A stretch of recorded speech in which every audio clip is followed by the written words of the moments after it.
Hello friends, welcome to our channel only excellence. हमने अपने पिछले वीडियो में परसेंटेज देखा था, परसेंटेज से रिलेटेड क्वेश्चंस किए थे, कैसे किसी नंबर को परसेंटेज में कन्वर्ट करते हैं, ये सब हम कर चुके हैं। ये सारे क्वेश्चंस आपसे आ भी गए होंगे। कहीं कोई दिक्कत हो रही हो तो प्लीज़ रिस्पॉन्ड करिए, प्लीज़ कमेंट करिए, हम आपके सारे आंसर्स आपको प्रोवाइड कराए जाएंगे। ठीक है। सो आज हम देखते हैं परसेंटेज का अगला, जहाँ पे परसेंटेज यूज होता है वो होता है प्रॉफिट एंड लॉस। इससे रिलेटेड आपके क्वेश्चंस कोई भी एग्ज़ाम कर लीजिए, कोई भी कम्पिटिटिव एग्ज़ाम, जहाँ भी आपका एप्टीट्यूड टेस्ट होता है, जहाँ भी आपका न्यूमेरिकल एबिलिटी देखी जाती है, मैथ्स होती है, वहाँ पे ये क्वेश्चंस ज़रूर आते हैं। ठीक है। तो हम आज पढ़ेंगे प्रॉफिट एंड लॉस। इसमें परसेंटेज का भी काफ़ी यूज है। तो आप मैं जो नहीं देखे हैं पुराने वीडियोस, उनको मैं रिक्वेस्ट करूँगी आप मेरे पिछले वीडियोस देखिए, तो इससे आपको कॉन्सेप्ट क्लियर होगा। ठीक है। तो हम देखते हैं प्रॉफिट एंड लॉस। प्रॉफिट को हिंदी में कहते हैं लाभ, इसको हिंदी में बोलते हैं लाभ, और लॉस को बोलते हैं हानि। इसको क्या बोलते हैं? हानि। ठीक है। तो लाभ एवं हानि, जो हिंदी मीडियम के बच्चे हैं उनके लिए बता दूं, प्रॉफिट एंड लॉस यानी लाभ एवं हानि। तो आज हम लाभ हानि या प्रॉफिट लॉस की बात करेंगे। तो उससे पहले कुछ टर्मिनोलॉजीज हैं जिनको जानना बहुत ज़रूरी होता है कि वो क्या होता है, प्रॉफिट कैसे निकलता है, लॉस कैसे निकलता है। ठीक है। तो इसमें हम बात करते हैं सबसे पहले कॉस्ट प्राइस की, आपको ध्यान रखना है। सबसे पहले करते हैं बात कॉस्ट प्राइस की। इसको बाइंग प्राइस भी बोलते हैं। ठीक है, बाइंग प्राइस भी बोलते हैं इसको हिंदी में बोलते हैं क्रय मूल्य। ठीक है, इसको हिंदी में बोलते हैं क्रय मूल्य। आगे हम इसको लिखेंगे सीपी। जहाँ कहीं भी सीपी लिखा रहे ध्यान रखिए वो कॉस्ट प्राइस है। ठीक है।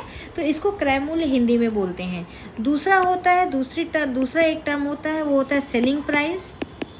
ठीक है, आगे हम इसको लिखेंगे एसपी से डिनोट करेंगे। ठीक है, सेलिंग प्राइस।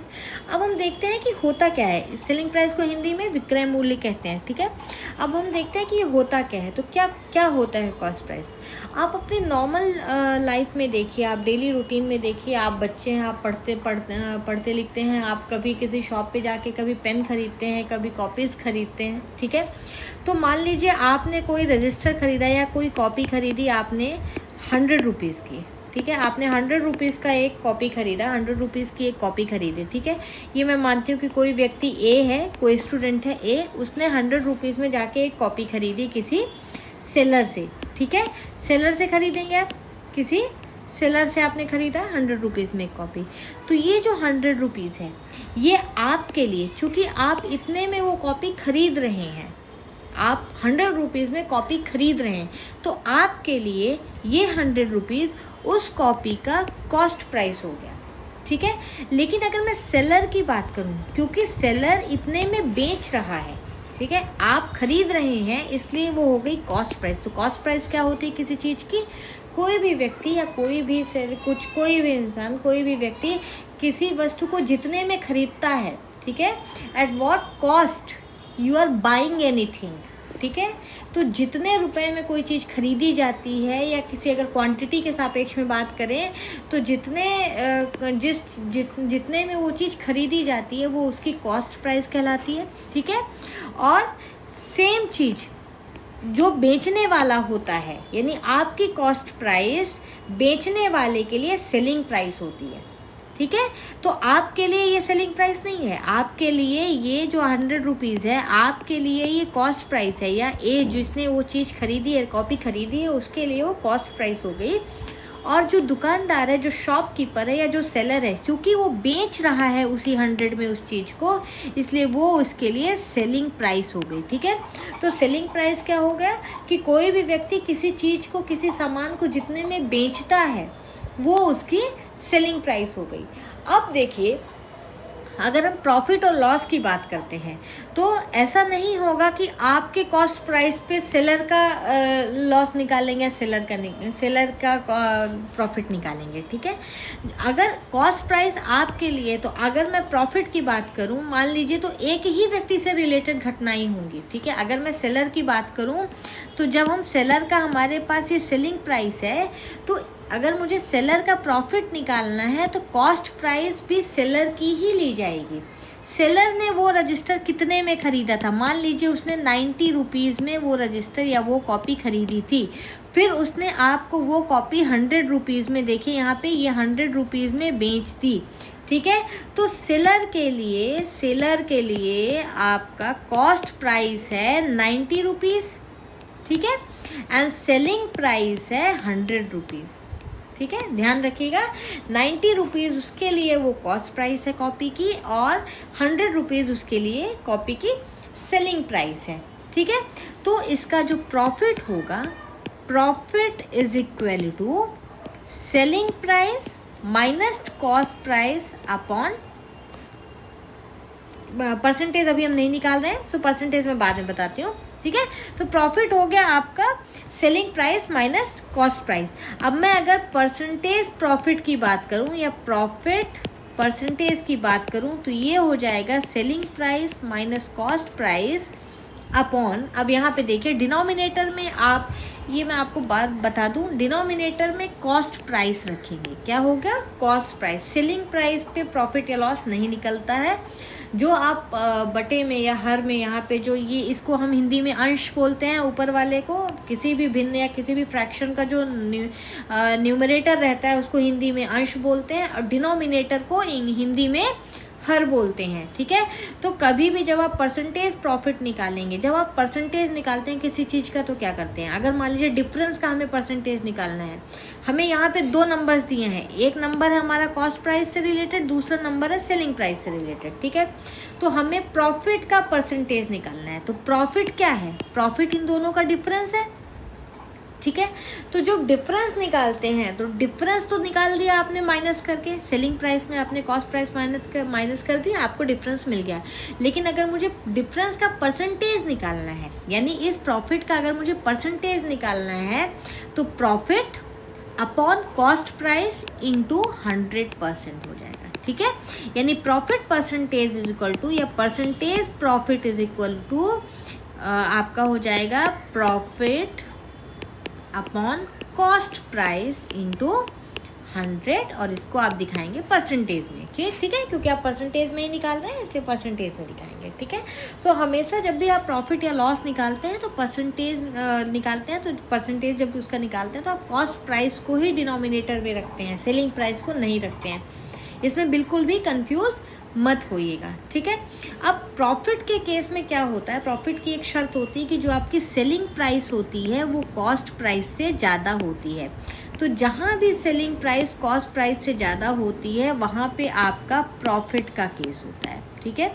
ध्यान रखिएगा, मैं फिर बता दूं, आपका कॉस्ट प्राइस किसी और के लिए सेलिंग प्राइस हो सकता है, लेकिन जब आप प्रॉफिट की बात करते हैं किसी व्यक्ति की, तो आप दोनों ही उसी व्यक्ति के लिए जानेंगे तभी हो पाएगा, ठीक है। जो सेलिंग प्राइस, मान लीजिए मैं ए के प्रॉफिट की बात करूं, तो ए का ही सेलिंग प्राइस चाहिए और ए के लिए ही कॉस्ट प्राइस चाहिए। ऐसा नहीं होगा कि अगर ए ने बी को कोई चीज़ बेच दी 100 रुपये में, ठीक है, तो ए के लिए ये 100 रुपये आपका सेलिंग प्राइस हो गया, ठीक है, लेकिन बी के लिए यही 100 रुपये कॉस्ट प्राइस हो गया।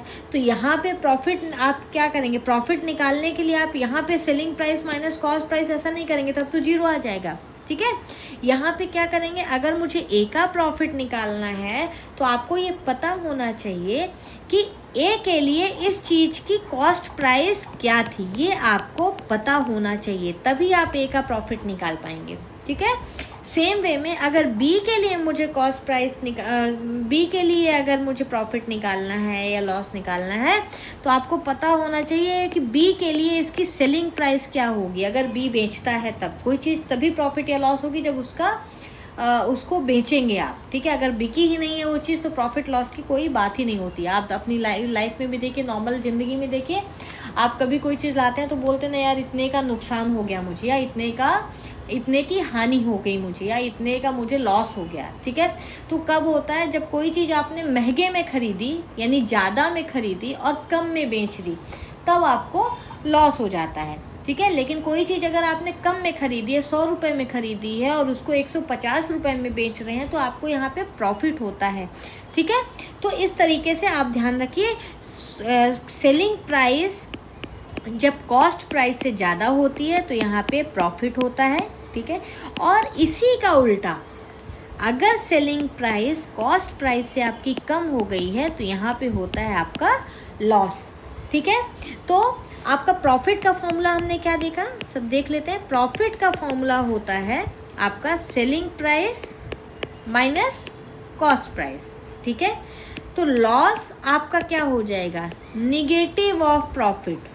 ठीक है, निगेटिव ऑफ प्रॉफिट जब आप लिखते हैं, निगेटिव ऑफ प्रॉफिट, तो अगर आप ये फॉर्मूला लगा रहे हैं, कभी कभी क्या होता है आपको प्रॉफिट है या लॉस ये दिया नहीं रहता है। ठीक है, प्रॉफिट या लॉस आपको दिया नहीं रहता, आगे हम क्वेश्चंस करेंगे उसमें आप देखेंगे। ठीक है, तो आपको पता नहीं रहता यार यहाँ पे प्रॉफिट होगा या लॉस होगा विदाउट कैलकुलेशन। ठीक है, तो आप प्रॉफिट और लॉस लेके चलते हैं। ठीक है, तो जब लॉस होता है वो माइनस ऑफ प्रॉफिट होता है। ठीक है, माइनस ऑफ प्रॉफिट का क्या मतलब होता है कि इस चीज़ का उल्टा, यानी CP माइनस SP आपका लॉस हो गया। तो लॉस के केस में कॉस्ट प्राइस जो होता है वो बड़ा होता है इससे सेलिंग प्राइस से। ठीक है, तो अगर मैं ये फॉर्मूला लेके चलती हूँ, मान लीजिए कहीं मुझे दिया है, चलिए कहीं मुझे दिया है कि मैंने 3 पेंसिल खरीदी हैं, 3 पेंसिल्स मैंने खरीदी हैं। ठीक है, 5 रुपीज़ पर पेंसिल। ठीक है, पर पेंसिल में।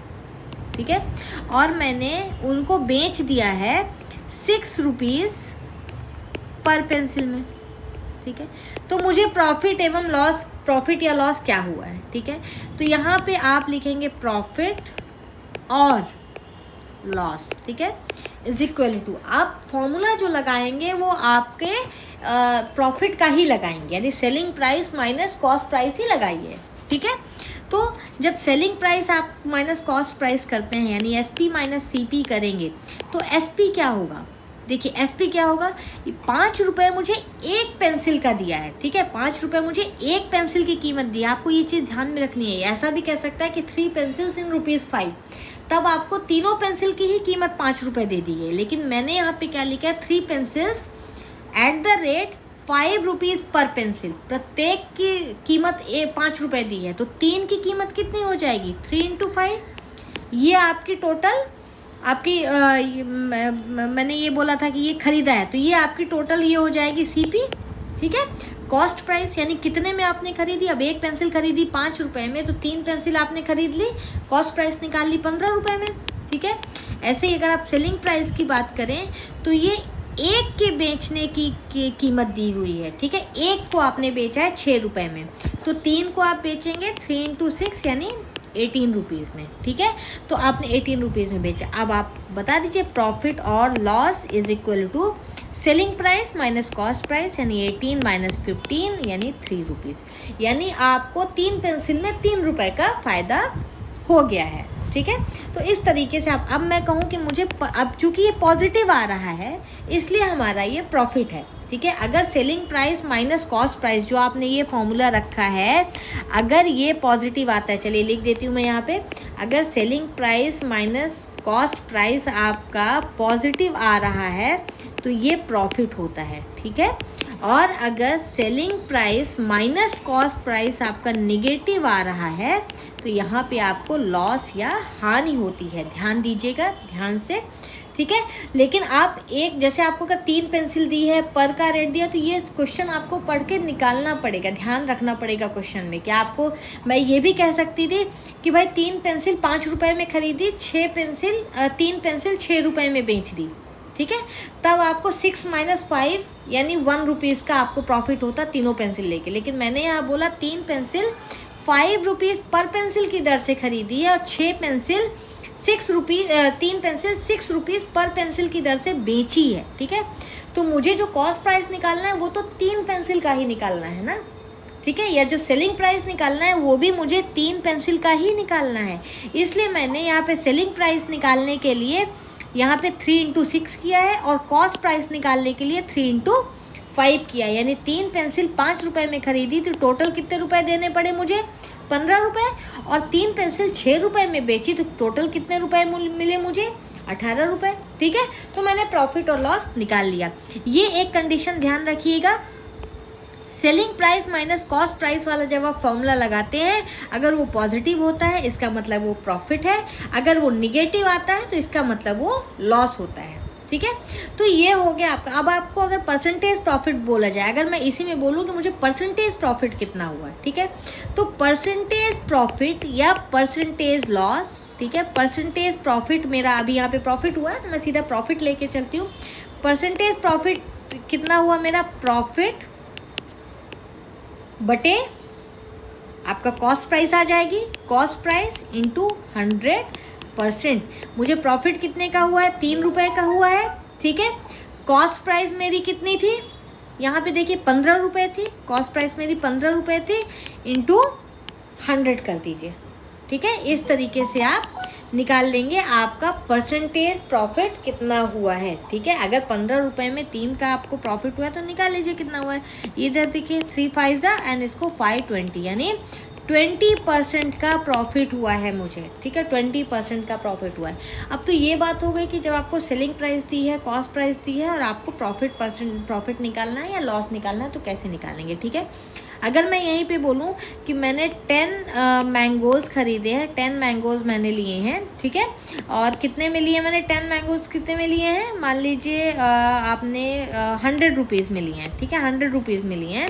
एंड मैंने सेम वे अगर यही 10 मैंगो मैंने बेचे कितने में है, मान लीजिए 90 रुपीज़ में बेच दिए हैं, तो कितना प्रॉफिट या कितना लॉस है। तो प्रॉफिट या लॉस कितना हो जाएगा, प्रॉफिट और लॉस कितना हो जाएगा, आप कैसे निकालेंगे, selling price minus cost price. अब यहाँ पे मैंने पर नहीं दिया है, एक का कीमत नहीं दी है, यहाँ पे 10 आम की ही कीमत दी है, तो यहाँ पे 10 की ही कीमत दी है, इसलिए आप सीधे सीधे इसको 90 यानी selling price minus cost price यानी 100 कर देंगे, यानी यहाँ पे देखिए -10 आ गया।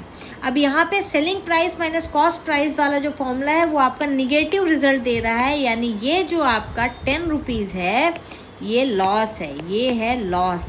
या तो आप -10 लिख दीजिए या सिंपल सा रुपीज़ निगेटिव नहीं होता है, इसका मतलब वो लॉस है, वो लॉस, ये जो निगेटिव साइन यहाँ पे आप देख रहे हैं ये लॉस को दर्शाता है। ठीक है, तो आपको 10 मैंगो के खरीदने एवं बेचने में 10 रुपये का लॉस हो गया। अब मैं कहती हूँ कि मुझे कितने परसेंटेज का लॉस हुआ, कितने परसेंट लॉस हुआ है, तो लॉस बराबर कितने का लॉस हुआ है, 10 रुपीज़ का लॉस हुआ है और क्रय मूल्य कितना था मेरा, 100 रुपये था। ठीक है, 100%, ये देखिए यानी 10% का मुझे लॉस हुआ है। ठीक है, आप देख लीजिए 100 रुपये में ख़रीदा है, 10% का लॉस हुआ है, तो 100 का 10% यानी 10 रुपये हो गया। तो इसका मतलब है कि मेरा अगला नेक्स्ट फॉर्मूला जो इसी से बन गया वो ये होता है कि selling price is equal to कितने में बेचा, selling price is equal to क्या हो जाएगा, कॉस्ट प्राइस प्लस प्रॉफिट। ठीक है, selling price is equal to cost price plus profit हो जाता है ना, SP minus CP is equal to profit. और अगर यहीं पे प्रॉफिट की जगह पे आप लॉस रख रहे हो, ठीक है, तो मैंने बताया प्रॉफिट लॉस का निगेटिव होता है, ये लॉस प्रॉफिट का निगेटिव होता है, यानी selling price is equal to cost price और प्रॉफिट की जगह आप माइनस लॉस लिख दो।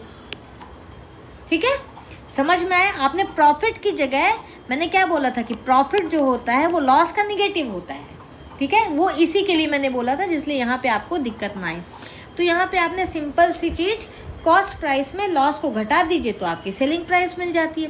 भाई मैं कहूँ कि मैंने 100 रुपये में कोई चीज़ खरीदी है और मुझे 10 रुपये का लॉस हुआ है 10 रुपये का, तो मैंने बेची कितने में, तो 100 में खरीदी है, 10 रुपये का लॉस हो गया, यानी 90 रुपये में आपने बेच दी।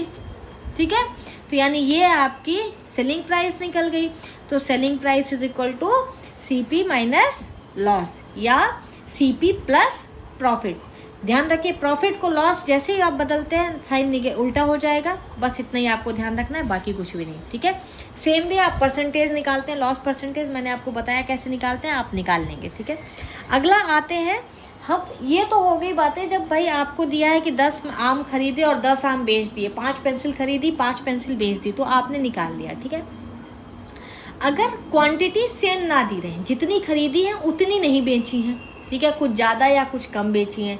ठीक है, तो अगर मैं कहूँ कि मैंने 9 बुक्स मैंने 8 रुपये पर बुक के हिसाब से खरीदी है 8 रुपीज़। मैं अभी थोड़ा सा इजी फिगर लेने के लिए 8 रुपये ले लेती हूँ, ठीक है। और मैंने 8 बुक्स बेची है, ठीक है, बेची है, सेल की है। यहाँ पे बाई हो रहा है, यहाँ पे खरीद रहे हैं, यहाँ बेच रहे हैं। बेची है 9 रुपये में, ठीक है। तो प्रॉफिट या लॉस निकालिए, ठीक है, प्रॉफिट या लॉस निकालना है। तो जब ऐसा दिया रहे कि क्वांटिटीज़ अलग अलग दी रहे, जितनी खरीदी हैं उतनी नहीं बेची हैं, कम या ज़्यादा बेची हैं, जब क्वांटिटी अलग अलग दी रहे तो आपको प्रोसेस सबसे पहले पहचानना रहता है कि खरीदने की प्रक्रिया कौन सी है और बेचने की प्रक्रिया कौन सी है। यहाँ पे देखिए, इसको मैं 1 लिख लेती हूँ, ये मेरी खरीदने की प्रक्रिया है, और 2 लिख देती हूँ, ये मेरी बेचने की प्रक्रिया है। भाई मैंने 9 बुक्स खरीदी हैं 8 रुपये में, तो चूँकि खरीदी है इसलिए खरीदने की प्रक्रिया हो गई। 8 बुक्स बेची हैं 9 रुपये में, चूँकि बेची है इसलिए बेचने की प्रक्रिया हो गई। तो ये मेरा बाइंग वाली प्रोसेस हो गई, ये सेकेंड नंबर का मेरा सेलिंग वाली प्रोसेस हो गई, ठीक है। तो आपको कुछ नहीं करना है, सिंपल सा मैं आपको शॉर्ट ट्रिक बताती हूँ। 9 बुक्स खरीदी हैं 8 रुपये में, 8 बुक्स खरीदी हैं, बेची हैं 9 रुपीज़ में, ठीक है। ये मेरी प्रोसेस है सेलिंग की, नीचे हम सेलिंग की प्रोसेस को लिखते हैं, और ये मेरी प्रोसेस है बाइंग की, ऊपर हम बाइंग की प्रोसेस को लिखते हैं, ठीक है। इसका कर दीजिए क्रॉस मल्टीप्लिकेशन, ठीक है।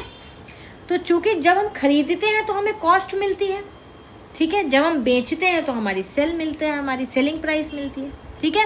ये रुपीज़ में होगा, ठीक है, ये भी रुपीज़ में होगा सेम वे, ठीक है। तो जब हम खरीदते हैं तब हमें कॉस्ट मिलती है, यहाँ पे खरीदने की प्रक्रिया है, ठीक है, यहाँ बेचने की प्रक्रिया है। तो आपका प्रॉफिट या लॉस, यानी प्रॉफिट और लॉस क्या हो जाएगा, selling price minus cost price upon cost price into 100%। मैं परसेंटेज में निकाल रही हूँ, परसेंटेज प्रॉफिट या परसेंटेज लॉस, ठीक है। तो सेलिंग प्राइस क्या होगी आपकी, सेलिंग प्राइस क्या होगी, खरीदने में जितनी क्वांटिटी खरीदी है और बेचा कितने में है दूसरी वाली क्वांटिटी को, यानी पहले का क्वांटिटी दूसरे के पैसे से मल्टीप्लाई करेंगे, ठीक है। तो चूँकि ये बेचने का है, 8 × 9 आपका क्या है, बेचने का है ना, ठीक है, 9 रुपीज़ में आप बेच रहे हैं, ठीक है। तो 9 × 9 हो जाएगा आपका सेलिंग प्राइस, ठीक है, माइनस अभी कॉस्ट प्राइस क्या हो जाएगी आपकी, खरीदने में कौन सी प्राइस लग रही है आपकी, ये प्राइस निकालना है, प्राइस रुपीज़ में होती है, ठीक है। तो अगर मैं कहूँ सेलिंग प्राइस, तो सेलिंग वाले रुपीज़ को मल्टीप्लाई करना है पहले वाले की क्वांटिटी से। मैं कह रही हूँ कॉस्ट प्राइस, तो बाइंग वाले रुपीज़ को मल्टीप्लाई करना है दूसरे की क्वांटिटी से, ठीक है। तो selling price minus cost price, ये हो गई आपकी एसपी। कैसे हुआ, 9 × 9, यानी इस 9 को मैंने इस 9 से गुणा कर दिया, ठीक है। ये हो गई मेरी क्वांटिटी, ये हो गया मेरा क्वांटिटी मतलब मात्रा, जितनी चीज़ मैं खरीद रही हूँ, और ये हो गया मेरा सेलिंग प्राइस पर का। तो इस क्वांटिटी को इस प्राइस से मल्टीप्लाई कर देंगे, यहाँ पे मैंने 9 × 9 लिख लिया, minus cost price. Cost price क्या होगा, इसकी अब बाइंग वाले की प्राइस को मैं सेलिंग वाले की क्वांटिटी से मल्टीप्लाई कर दूँगी। क्रॉस मल्टीप्लिकेशन करना है, ध्यान रखिएगा, क्रॉस मल्टीप्लिकेशन करना है। पहले आप इसको इससे मल्टीप्लाई करेंगे, 9 पहले आप 9 इस 9 को इस 9 से मल्टीप्लाई करेंगे, उसको लिखेंगे, माइनस इस 8 को इस 8 से मल्टीप्लाई करेंगे, 8 × 8, ठीक है, डिवाइडेड बाई कॉस्ट प्राइस होता है। तो कॉस्ट प्राइस तो आपकी ये है, यानी 8 × 8 × 100%, ठीक है। ये हो गया आपका जो भी परसेंटेज प्रॉफिट या परसेंटेज लॉस आएगा, यही होगा। तो चलिए इसका आंसर भी देख ही लेते हैं, ये कितना आता है आपका, ये आ जाएगा, ये आ जाएगा आपका 81 माइनस ये 64 डिवाइडेड बाय 8 × 8, इसको हम 8 × 8 ही लिखा रहने देते हैं, इंटू 100% कर देते हैं। यहाँ पे आ गया आपका 17 डिवाइडेड बाय, इसको देखिए 4 दूनी 8 और इधर 25 आ जाएगा, ठीक है। तो 17 × 25 डिवाइडेड बाय 2 8 16 आ जाएगा आपका परसेंटेज। तो इस तरीके से आपका जो भी आंसर आएगा आप देख लीजिए। 25 सत्ते 175, 5 हो गया 17, 25 1 ज़ा 25 एंड 17, यानी आपका 425/16 आ जाएगा परसेंटेज। कभी कभी ऐसे दिया रहेगा और अगर ऐसे नहीं दिया रहेगा तो थोड़ा सा इसको वो करके भी दे देगा। मान लीजिए जैसे सही बटे के रूप में जो देते हैं, ठीक है, वो वैसे करके दे देगा, या डेसिमल में भी दे सकता है। आप इसको सॉल्व कर लीजिए, ठीक है। तो इस पे रिलेटेड हम और क्वेश्चंस करेंगे, अपने नेक्स्ट वीडियो में करेंगे। आज के लिए इतना ही। आप अपने से क्वेश्चन सॉल्व कीजिए, बस इतना ध्यान रखिए कि आपको प्रोसेस पहचाननी है, कौन सी सेलिंग की होगी, कौन सी बाइंग की, और प्रोसेस पहचानने के बाद आप फिर उससे कॉस्ट प्राइस और सेलिंग प्राइस निकालेंगे। एंड अगर परसेंटेज पूछा है तो सिंपल सी चीज़ है, ध्यान रखना है परसेंटेज हमेशा प्रॉफिट परसेंटेज या लॉस परसेंटेज हमेशा कॉस्ट प्राइस पे ही निकलेगा। तो आज आप इस पे रिलेटेड क्वेश्चंस करिए, एंड कहीं भी आपको प्रॉब्लम आती है कमेंट बॉक्स में कमेंट करिए। आप जब कमेंट करते हैं, आप वीडियो को लाइक करते हैं, तो मुझे बहुत मोटिवेशन फील होता है, बहुत मोटिवेशनल लगता है ये सब, एंड मुझे लगता है कि मैं और अच्छे कंटेंट्स आपके लिए बनाऊँ। So I request you all, please don't forget to like my video, don't forget to subscribe it. इसको लाइक करिए, सब्सक्राइब करिए, शेयर करिए अपने फ्रेंड्स के साथ, जिसलिए ज़्यादा से ज़्यादा लोगों के पास ये वीडियोस पहुंच सके। एंड आप हमें कमेंट करके अपने, और कहीं आपको समझ में नहीं आता वो इशू आप सॉल्व कर सकते हैं, ठीक है। So thank you so much, thanks.